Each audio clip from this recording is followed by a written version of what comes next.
headquarters of common sense. Talk Radio.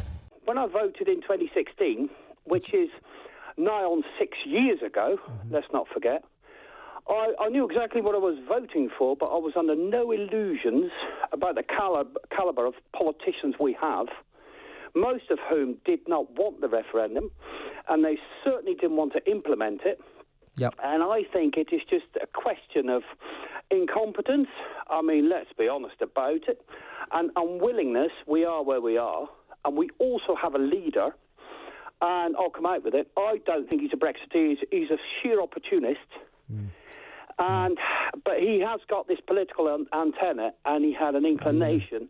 Leave might win. He's jumped on that bandwagon. He's taken all the credit for it. Yep. Nigel Farage has been sidelined disgracefully. Yep. And now we are where we are. I mean, we were going to take our borders back. It's a joke, but you look at it. Yeah. And I think Boris, Brexit, he's got 17.4 million voters here. Yep. We all voted out. Yep. Some of them may have changed their mind either way. But the way this is going, the Tories are destroying themselves for sheer stupidity, incompetence and unwillingness to implement that referendum result. Yeah. And the last point I'd love to make... Yes, please do. If Nigel Farage were to be in charge of the Reform Party, take over the Reform Party, you can see the vote, the Tory vote dip, and all of a sudden it might knock some sense in these imbeciles. Interesting thought. Certainly he was the sort of spiritual inspiration for Brexit. It was his lifelong project, and he doesn't get enough credit for it. But I agree with you about Boris Johnson. He's an opportunist. I don't think his heart is especially in Brexit, and certainly he doesn't seem to give a damn about the migrant crisis. Typical metropolitan elite view of what's going on down on our south coast. So I agree with you, Martin. Good call. Thank you very much, Martin from Poole there. Let's go to Exeter and talk to David. Good morning, David. Morning, how are you doing? I'm all right. You voted to leave, but do you think you've got the Brexit that you voted for? No.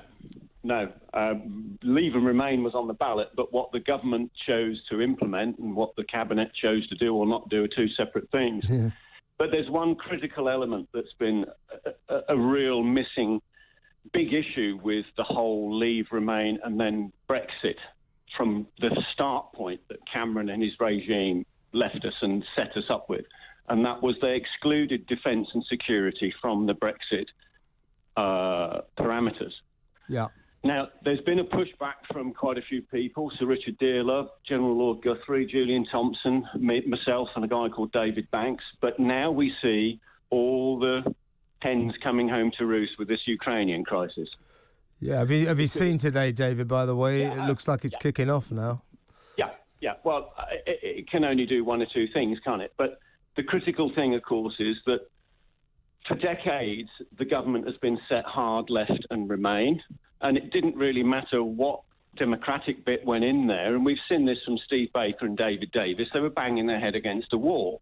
But this big issue of defence and security being excluded has been a critical problem because, as we've just seen, that the EU yesterday has offered the UK government to chair the EU Security Council, which is effectively bringing us into European Defence Union.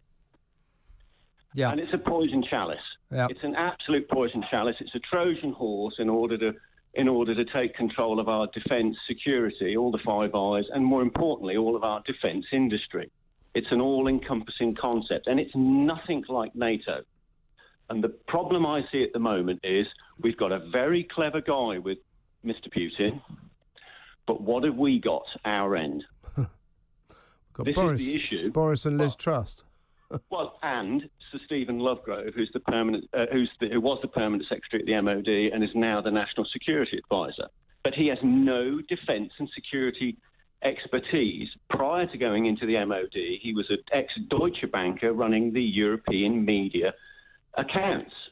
So how does this work? We've got Boris, who knows very little about defence and security, and I think that gentleman you had on previously highlighted exactly what he is. He's an opportunist. So how does this work? We've had decades of defence cuts. We've had senior officers, after every review, saying we shouldn't be cutting, and yet the government has continued to cut. And even with Cameron and since 2010, they've continued to cut. We're seeing further reductions coming in now as we speak. And it's a nonsense. Yeah, we militarily, we seem to be reducing ourselves all the time. I wish we could speak for longer, David. You made some very interesting points and you're very well informed on this. So give us a call again. We'll have another chat. David in Exeter there. Good talk. Hot talk. Bold talk. Talk radio. Listen on your smart speaker. Watch it live on your smart TV. The world headquarters of common sense. Talk Radio.